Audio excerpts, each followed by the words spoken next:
United Committee Manipur UCM President Y.K. Dhiren emphasized the urgent need for indigenous communities in Manipur to unite in the face of forces attempting to divide the state.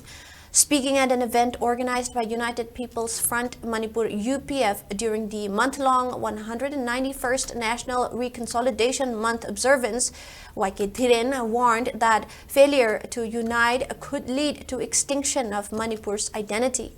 He recalled the 7 years devastation caused by the Burmese, who had offered benefits to those who aligned with them, making them kings during that time.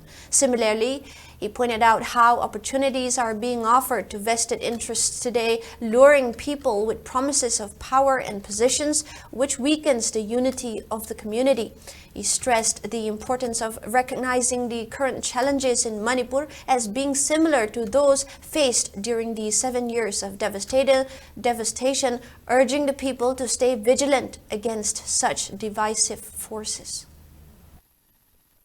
ꯑꯩꯈꯣꯏꯒꯤ ꯂꯩꯉꯥꯛꯄꯁꯤꯡꯗ ꯂꯩꯔꯤꯕꯁꯤꯡꯁꯤꯒꯤ ꯃꯔꯛꯇꯁꯨ ꯉꯁꯤ ꯑꯩꯒꯤ chief minister ꯑꯣꯏꯅꯕ ꯍꯣꯠꯅꯕꯗ ꯈꯨꯗꯣꯡꯆꯥꯕ ꯐꯪꯅꯕ ꯍꯣꯠꯅꯕꯗ ꯑꯃꯒ ꯐꯝꯕꯥꯜ ꯇꯥꯅꯕ ꯃꯆꯦꯠ ꯊꯨꯒꯥꯏꯅꯕ ꯂꯝꯗꯝꯁꯤꯗ ꯆꯪꯁꯤꯜꯂꯛꯏꯕ ꯀꯥꯝꯖꯤꯜꯂꯛꯏꯕ ꯍꯨꯁꯤꯡ ꯑꯁꯦ ꯀꯅꯥꯅꯣ ꯍꯥꯏꯕꯁꯤ ꯑꯩꯈꯣꯏ ꯄꯨꯝꯅꯃꯛꯅ ꯈꯪꯅꯔꯕ ꯋꯥꯐꯝꯅꯤ ꯃꯅꯤꯄꯨꯔꯗ ꯈꯨꯟꯗꯥꯃꯤꯟꯅꯔꯤꯕ ꯀꯥꯡꯂꯨꯞ ꯀꯨꯟꯊ꯭ꯔꯥꯒ ꯃꯔꯤꯒꯤ ꯂꯩꯃꯤꯟꯅꯔꯤꯕ ꯑꯗꯨꯒꯨꯝꯂꯕ ꯏꯊꯅꯤꯛ ꯐꯨꯔꯨꯞꯁꯤꯡꯁꯤꯅ ꯑꯩꯈꯣꯏ ꯄꯨꯟꯅ ꯆꯪꯁꯤꯟꯃꯤꯟꯅꯕ ꯏꯟꯗꯤꯖꯤꯅꯁ ꯄꯤꯄꯜꯁꯤꯡ ꯑꯁꯦ ꯑꯩꯈꯣꯏ ꯑꯃꯠꯇ ꯑꯣꯏꯅ ꯍꯤꯡꯃꯤꯟꯅꯒꯗꯕꯅꯤ ꯍꯥꯏꯕꯒꯤ ꯋꯥꯈꯜꯂꯣꯟ ꯑꯁꯦ ꯄꯨꯔꯀꯥꯟꯗ ꯑꯩꯈꯣꯏ ꯈꯟꯃꯤꯟꯅꯕ ꯑꯃꯁꯨꯡ ꯁꯥꯒꯠꯃꯤꯟꯅꯕꯒꯤ ꯇꯉꯥꯏꯐꯗꯕꯗꯨ ꯂꯩꯕ